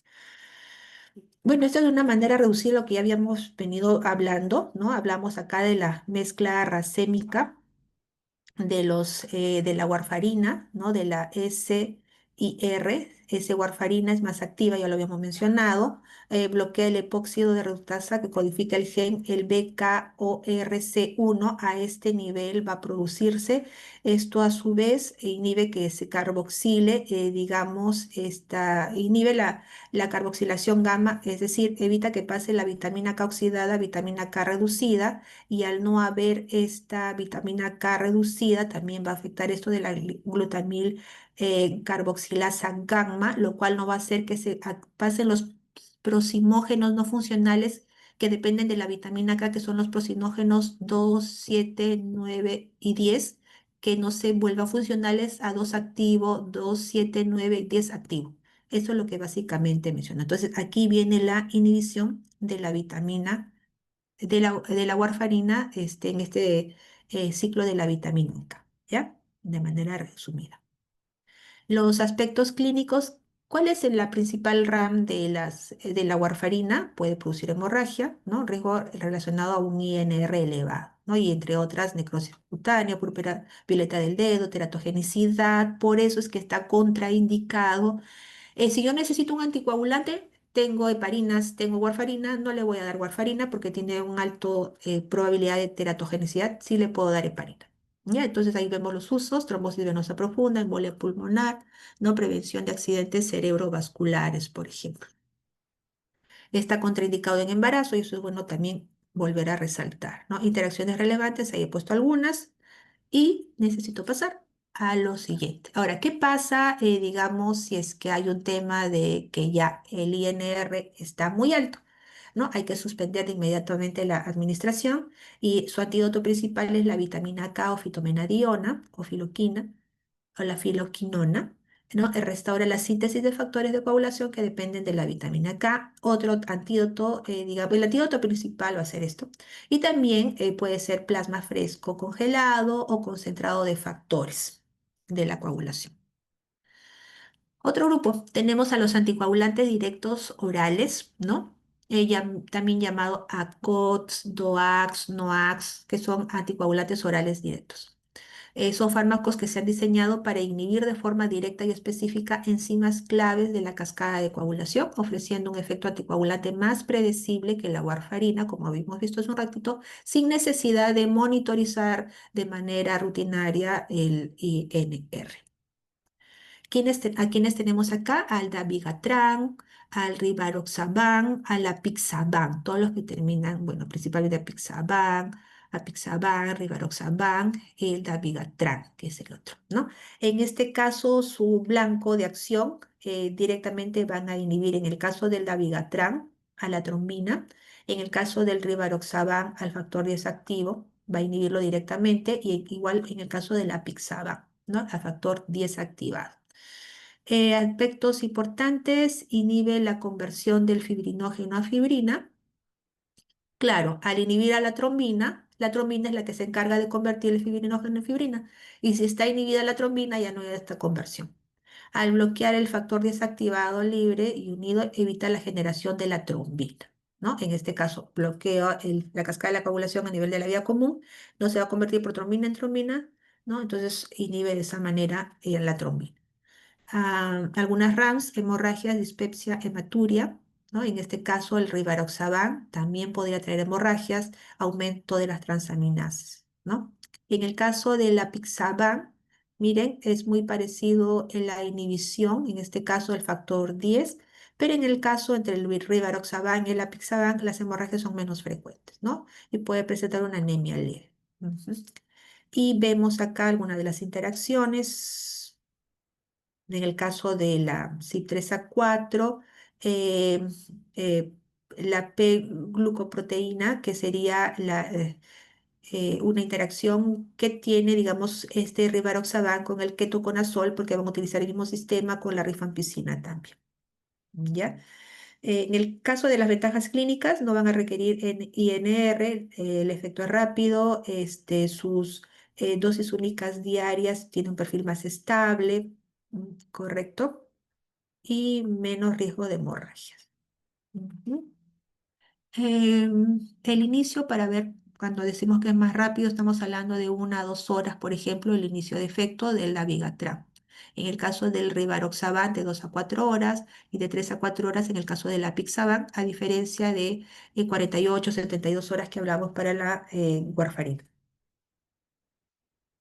Ahora, dentro de los inhibidores directos de la trombina de uso parenteral, ¿no? Estos inhibidores directos de la trombina parenterales, como la vivalirudina, el argatroban y la desirudina, representan una clase de anticoagulantes que actúan bloqueando directamente el sitio catalítico de la trombina, el factor 2 activado, sin requerir cofactores como la antitrombina 3, como que lo veíamos que son, siendo parenterales, lo requiere la heparina. Estos no lo requieren. Esta acción permite la inhibición de la trombina, tanto circulante como la unida al coágulo. Los inhibidores directos de la trombina parenterales tienen la ventaja de ofrecer una respuesta anticoagulante más predecible que la misma heparina y son monitoreados generalmente con el TPTA, como que se utiliza para la heparina no fraccionada, ¿no? Tiempo parcial de tromboplastina activada, siendo una alternativa vital en pacientes con contraindicaciones a las heparinas, y esto es muy bueno porque pueden haber también reacciones de hipersensibilidad por heparina. Igual acá también les he puesto unas tablitas para que puedan facilitarles la vida y podamos tener una visión más clara de cómo actuarían estos tratamientos. Em, las vías de administración, en el caso de las dos primeras, es vía intravenosa, la desirudina es vía subcutánea, ¿no? Esto es el inicio de acción, miren, alrededor de la hora, de 2 a 4 horas para el argobatrán, es un poquito más lento, alrededor de las 12 horas para la desirudina, por ejemplo.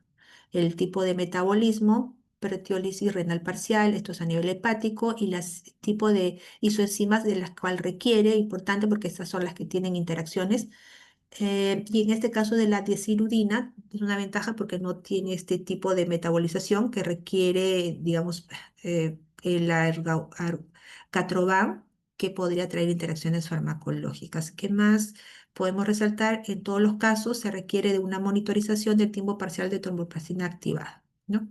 El antídoto, no hay un antídoto específico, inhibe directamente a la trombina y hemos hablado aquí sobre cada una de ellas. Y los usos, en el caso de la bivalirudina, tenemos para angioplastia coronaria, ¿no? En el caso de trombosis inducida por heparina tipo 2, ¿no? Trombosis inducida por heparina tipo 2 igual acá. O sea, cuando mencionamos que cuando no funciona o no, o mejor dicho, tienen alguna contraindicación con la heparina, y una de las contraindicaciones es trombosis inducida por heparina tipo 2, que es una reacción inmunológica, serían buenas opciones. ¿Ya? En el caso de RAR podría producirse hemorragia, hipotensión, hemorragias y aumento de las transaminasas, para este caso del argatroban, por ejemplo. Bien, vamos pasando. Otro grupo que tenemos son los inhibidores directos del factor 10 activado, ¿no? Los inhibidores directos de este factor 10 activado, que estos son de administración oral, por eso acá también les he puesto la tabletita para que podamos un poquito diferenciar, ¿no? En el caso de ellos son parenterales, en este caso son de administración oral, conocidas como aconacotfin. Son anticoagulantes modernos, actúan al unirse directamente al sitio activo del factor 10 activado, que esto es una enzima crucial en la cascada de la coagulación, como ya habíamos mencionado, ¿no? Al inhibir el factor 10A, previene la conversión de protrombina, trombina, fibrinógeno y fibrina, ¿no? Su farmacocinética es más predecible, lo que a menudo elimina la necesidad de monitoreo rutinario a diferencia de la warfarina, ¿no? Su uso es amplio, incluyendo la prevención de ictus, en fibrilación auricular no valvular y en el tratamiento de la enfermedad tromboembólica venosa. Bien. Vamos a ver, entonces aquí tenemos los inhibidores directos del factor desactivado.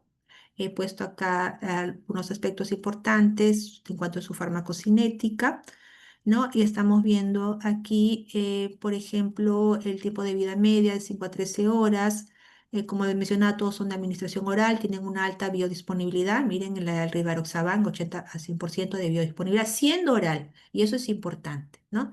Aproximadamente un 50% de la biodisponibilidad para Apixaban, el Edoxaban del 60% de biodisponibilidad, ¿no? Y en el caso no precisan del Betrixaban la biodisponibilidad. Y se menciona también que en todos los casos requiere una excreción renal y en el caso eliminación biliar principalmente. Poco renal, esto sería una muy buena opción en el caso del el Betrixaban, a diferencia de los otros que requieren una eliminación renal. Esto nos dice que es más biliar. Eso sería importante, por ejemplo, en el caso de las condiciones de un paciente con alguna alteración renal. Entonces yo tengo una opción, digamos, el Betrixaban, que es uno de los tratamientos anticoagulantes orales directos del factor desactivado, que tiene poca digamos, eliminación renal, más va a ser biliar, ¿no? Em, en este caso, ¿qué más podríamos resaltar? Sus usos principales, sus RAS, y vemos acá en todos los casos sangrados que podrían presentar, que es algo común al caso de los anticoagulantes, ¿ya? A ver, voy a avanzar. Me queda poco tiempo. Uy, en el caso de los antiagregantes plaquetarios. Sí, me falta bastante. Vamos a ver. La trombosis sigue siendo una de las causas número uno de muerte global. El infarto y el ictus nace de una célula, ¿no? Lo que sean las plaquetas. Nuestra tarea va a ser desactivar a esta plaqueta sin colapsar el sistema de hemostasia como lo habíamos visto, ¿no? Vamos a ver cómo es que la aspirina ataca la raíz de la señal, mientras que los inhibidores de los receptores P2 y 12 actúan como verdaderos cortacircuitos en esta cadena de agregación plaquetaria. La elección va a ser todo un reto, prevenir un coágulo sin provocar una hemorragia mayor. Dentro de lo que habíamos hablado de la función plaquetaria, es muy importante lo que es la hemostasia primaria, habíamos hablado de la importancia de lo que es la adhesión plaquetaria. Ya no lo voy a comentar porque ya dentro de lo que hablé hace un rato habíamos hablado de la importancia de aspectos claves dentro de lo que va a ser la agregación plaquetaria. Lo dejo para que lo puedan revisar, ¿ya? Y sitios de la agregación plaquetaria que habíamos visto como el ácido acetilsalicílico, inhibiendo sobre lo que va a ser inhibición de la COX-1 y la inhibición de la ADP, ¿no? Para que aumente el AMP cíclico, acá vemos algunos de los fármacos que intervienen. Aquí también les he traído una tabla general de lo que vendrían a ser los antiagregantes plaquetarios, ¿no? Y los he separado por colores, ¿no? Los he separado por colores para que podamos tener una diferenciación. Por ejemplo, en el caso del inhibidor irreversible de la COX-1 vendría a ser el ácido acetilsalicílico, cuyo mecanismo de acción inhibe irreversiblemente la COX-1, lo cual reduce la síntesis de tromboxanos A2. Esto nos va a ayudar para prevención primaria y secundaria de infarto agudo a miocardio, ¿no? Y también tenemos que pueden presentar hemorragias, y las dosis que podríamos mencionar. Em, en el caso de los inhibidores del receptor P2 y 12, ¿no? Como tenemos el clopidogrel, inhibidores como en el prasugrel, el ticlopidina, y que habíamos mencionado que en el caso de los clopidogrel bloquea irreversiblemente este receptor P2 y 12, que es de que requiere la adenosina para que pueda seguir activándose más plaquetas, y esto va a hacer que disminuya la activación del otro receptor glucoproteína de las plaquetas, que sería el GP2B y el 3A, ¿no? Y en el caso de el prasugrel, igual que el clopidogrel, inhibe esta receptor P2 y 12, ¿no? Vamos a otro. En el caso de los inhibidores de la fosfodiesterasa plaquetaria, ¿no? Tenemos acá el dipiridamol, que al inhibir a la fosfodiesterasa va a hacer que aumente el AMP cíclico plaquetario, se produzca vasodilatación y además inhibe la captación de adenosina, y eso hace que al haber mayor AMP cíclico, menor lo que va a ser la agregación plaquetaria. ¿Ya? Y otros que son específicos también, inhibidores de los receptores de glucoproteína 2B y 3A, que tenemos acá, y las vías de administración también, apsiximab, eptifibatide, tirofiban, por ejemplo, ¿no? Y acá vemos también los diferentes usos farmacológicos que estos puedan tener. En el caso de este último grupo, por ejemplo, pueden ser utilizados para angioplastía coronaria, ¿no? Em, Puede haber también en el caso de las RAMS, en todos los casos comúnmente podría ser también el sangrado. Ujú. En el caso de los fibrinolíticos, acá también como que les hice una tabla resumen un poquito de las funciones de los fibrinolíticos, que también ya les había puesto hace un ratito, ya, y lo voy a desfasar por el tiempo. Disculpen por favor, pero es muy grande el tema y es muy corto el tiempo. En el caso de los fibrinolíticos tenemos alteplasa, tenecteplasa, reteplasa, streptokinasa, y vemos que dentro de los mecanismos de acción tenemos que el alteplasa, por ejemplo, es un activador del plasminógeno, que es importante en el caso de los fibrinolíticos, ¿no? Que se active el plasminógeno para que se convierta a la plasmina y de esa manera actúe sobre los trombos, ¿no? Y de esa manera se pueda controlar y regular estos trombos que se han formado, ¿no? Y esta, digamos, ya viene a ser la disolución del trombo, ¿no? Igual para el caso de los otros tratamientos. Usos clínicos, infarto agudo de miocardio, por ejemplo, como lo estamos viendo, ¿no? Trombosis venosa profunda, etcétera. Y ahí las RAS también que tiene que ver con hemorragia. Lo voy a pasar. En el caso de los antifibrinolíticos, los fibrinolíticos ayudan a disolver lo que es el coágulo. En el caso de los antifibrinolíticos, que van a ser el tercer pilar del control de la hemostasia, o con un objetivo que es diametralmente opuesto a los trombolíticos, es detener o reducir el sangrado preservando la integridad del coágulo. En el otro caso es disolvo el coágulo y en este caso preservo, digamos, el coágulo de fibrina ya formado, ¿no? Tenemos acá, por ejemplo, el ácido tranexámico, ¿no? Que actúa como análogo del aminoácido lisina. Vamos a ver. Acá su principal función es reducir o detener la hemorragia excesiva al preservar el coágulo que ya se ha formado. Ya esa es la palabra clave, las palabras claves para el efecto antifibrinolítico. Y tenemos aquí, por ejemplo, el ácido tranexámico, análogo sintético de la lisina, bloquea los sitios de unión del plasminógeno, plasmina la fibrina, inhibiendo la fibrinólisis, esto queda bloqueada, inhibe la degradación del coágulo, ¿no? En el ácido aminocaproico es similar al tromboxano, inhibe competitivamente la unión del plasminógeno a la fibrina, evitando su conversión a plasmina. Ya no se produce la plasmina y esto reduce la fibrinólisis. Y aquí vemos los usos que estas pueden tener: hemorragias posquirúrgicas, menorragia, epistaxis, trauma grave, parto, etcétera, ¿no? Cirugías cardíacas o hepáticas, como vemos acá, y las RAS también náuseas, hipotensión, arritmias raras que también se podría presentar por el ácido aminocaproico. Ya estamos terminando en el caso de los agentes, en el caso de los agentes hemostáticos tópicos. Aquí vemos más o menos cómo es que esta es una marca de tratamiento. Tenemos acá, por ejemplo, los agentes hemostáticos tópicos representan el pilar de la hemostasia aplicada directamente en el campo quirúrgico o en el sitio de una hemorragia local, ¿no? Estos productos se clasifican a menudo como pasivos mecánicos o activos biológicos, buscando completar o acelerar las etapas fisiológicas de la coagulación.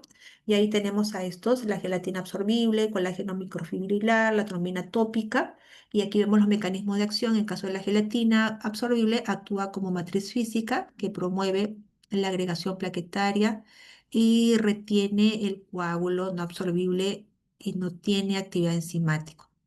Aquí el colágeno microfibrilar estimula la adhesión y activación plaquetaria y la formación de tapón hemostático. Y la trombina tópica convierte fibrinógeno en fibrina. Y acá vemos los principales usos que pueden ser para la gelatina: control del sangrado capilar o venoso, menores cirugías, ¿no? En el caso del colágeno, hemostasia en cirugía ortopédica, hepática o dental. La trombina tópica y cirugías donde hay sangrado difuso, tras lesión hepática, esplénica o de tejidos blandos, ¿no? Y ahí vemos también los ramos. Los reversores de la coagulación, ¿no? Que son para, como su mismo nombre lo dice, para prevenir la hemorragia. Y habíamos hablado hace un ratito de lo que era la vitamina K, ¿no? Hace un rato también lo había puesto. Y en este caso voy a resaltar lo que sería la warfarina. En el caso, no, de la warfarina no. Para revertir la warfarina se vería la vitamina K, pero esto, para revertir la hemorragia por heparinas no fraccionadas, sobre todo su administración intravenosa, ¿no? Es muy rápido. Esto para evitar la hemorragia. Básicamente es el antídoto de las heparinas para evitar la hemorragia. Eh, Al ser de carga positiva, proteína catiónica, va a neutralizar, digamos, es un antagonismo químico. En carga negativa la heparina, carga positiva la protamina, y por cargas opuestas se unen, ¿no? Y de esta manera se neutralizan, y de esa manera se tiene el efecto antagónico de la heparina no fraccionada y se evita la hemorragia, ¿no? Este es el antídoto para la heparina no fraccionada, como lo vemos allí.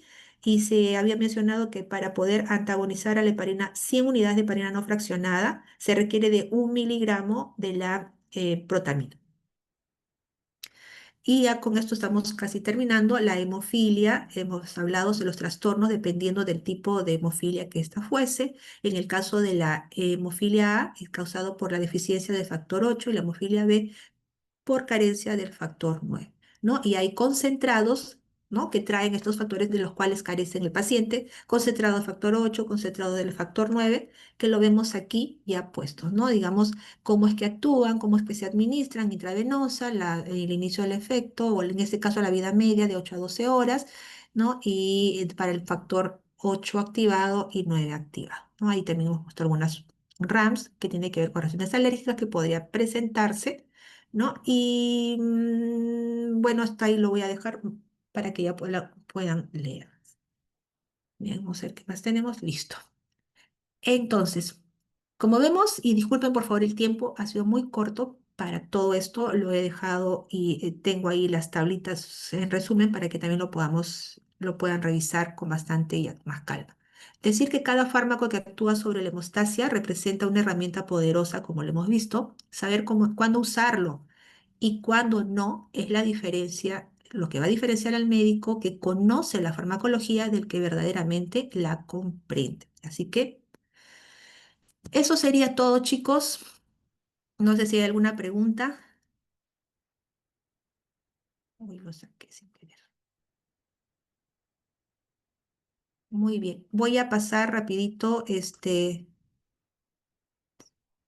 se está terminando esto, voy a pasar la asistencia, se va a cortar y lo voy a poner, en caso que se corte, lo voy a poner en el grupo, ¿ya? Ni 10 minutos. A ver, no logro alcanzar. Aquí. Vamos a poner en el chat. Me avisan, por favor, 10 minutos va a estar, se me va a cortar ya la clase. ¿Se puede ver la asistencia, por favor? Sí, doctora, sí se puede. Ya. Hasta ahí sería todo, chicos. Les agradezco. 10 minutos va a estar. Permiso.